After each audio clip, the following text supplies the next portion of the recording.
Protest has a time-honored place in the traditions and the history of this nation. Protest brought about women's suffrage. Protest brought down Jim Crow. Protest ended the immoral war in Vietnam, and protest will bring to an end the unjust policies of the WTO. This is a movement. This is a movement, and it will not be stopped by police cordons or by tear gas, for it is all about justice, and justice will win. Be a movement. So what's this movement all about? Well, it's about WTO policy. It's about policy that prohibits governments from passing laws that favor local firms over multinationals. It's about governments who may not prohibit multinationals from acquiring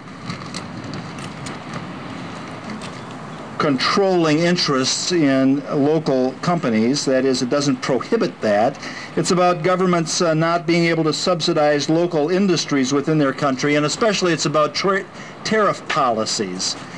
Tariff policies that encourage rip and strip exploitation of natural resources in poor third world countries. And it's about World Bank policies, lending policies through the IMF that through the imposition of structural adjustment policies supersede the legitimate authority of national governments and force on poor nations a growing sense of dependency.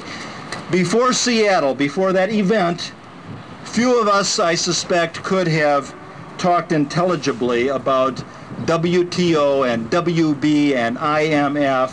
Face it, I think few of us would even know what those initials stood for, much less how their policies affect the people of the third world, the people of the first world. After the WTO gathering in Seattle, all the focus has been primarily on the violence that happened there, the violence of in the streets. The same question was posed to a few of us who were interviewed by ZZM 13 yesterday, and we all kept saying, well, what about the violence that the IMF, the World Bank, and the WTO perpetrate on the world's population? What about that violence? We never hear anything about how it causes people to starve, how it displaces people, creates homelessness, how it violates women, how it does all those kinds of things. It perpetrates unhealthy conditions for the majority of the world's population. That's not termed violence because we don't have a democratic media.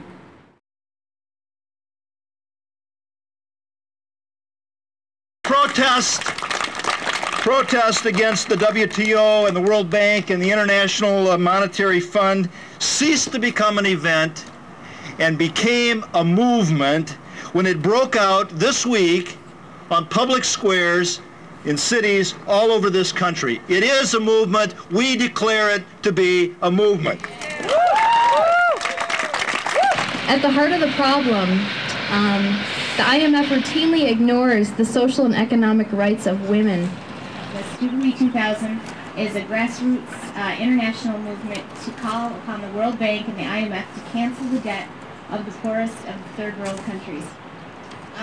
And if that movement, that very powerful movement, can be wiped out by World Bank policies, something like this that's just getting going in this country can also be severely affected in a negative kind of way. So I think not only do we have to work here to keep this movement... I wanted to say something today that we haven't heard much about, and that's AIDS in Africa. It's another issue how IMF, World Bank is hurting our world today. Junior, green, the money of dinero. That's what it's all about. You're dealing with an elitist group of thugs that get together annually and say, how quickly can we make sure that that money moves from the third world to the first world? My goodness, the interfaith community is being invited to something like this. I really took it as a great honor. But I can tell you that unofficially, many of the people in the interfaith community are with you here in spirit, because so many people of so many different religions around the world are being affected by the WTO, the World Bank, and other organizations of like. The WTO and the IMF are nice organizations that were put together to help people. Wake up, people. These organizations are of the corporations, by the corporations, and for the damn corporations. I want everyone to understand that. History has already begun to repeal most of the environmental laws that have protected us over the last 30 years and which we worked so hard to put into place. But let me give you a couple. In 1997, the World Trade Organization overturned part of the U.S. Clean Air Act, preventing the importation of low-quality gasoline with a high potential for air pollution.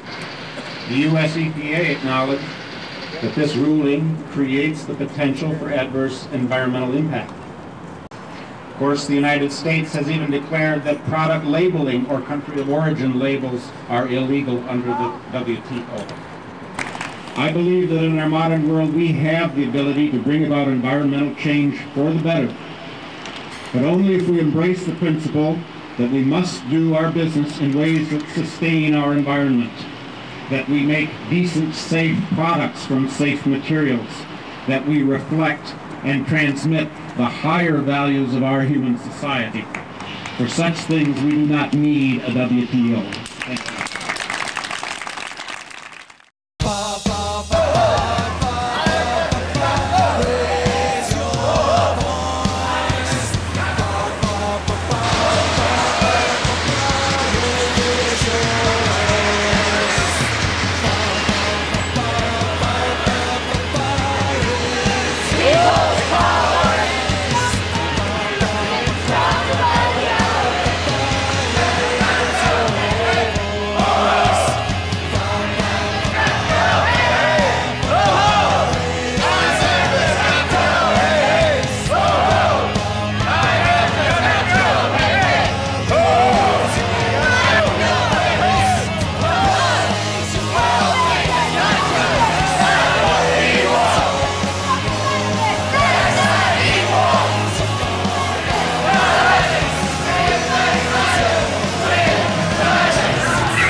I just want to say, I don't think it's more of a political issue, it's more of a social and a cultural issue. When we get people educated to the facts, I was very impressed. This is my first really protest against something, and I was really impressed by the knowledge these people have. But because of the companies and the conglomerates that own a lot of the money and make the profits by oppressing other people, it's not good, and it forms a form of propaganda. When we get people educated, not only socially but politically, then we're going to be able to do something. And I don't think it's going to be violent or non-violent. It's just going to have to be something that is done culturally and socially.